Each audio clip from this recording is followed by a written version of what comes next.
下午3点45分，福宝睡醒了，看这委屈巴巴的小表情，福宝在想谁把我的树杈锯掉了，于是起身又去检查小树桩上的树杈。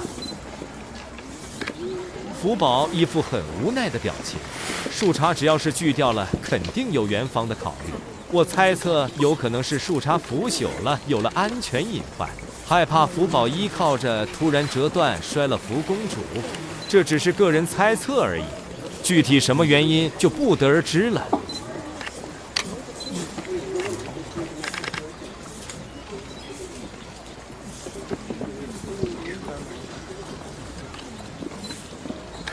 没了树杈靠背，福公主坐着都没了依靠。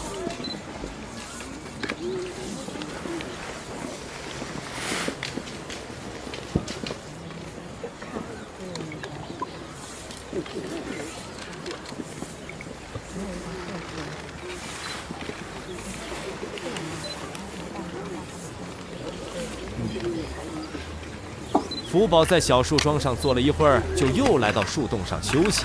奶爸叫他回家吃饭，福公主都已读不回。哎，哥，这个问题。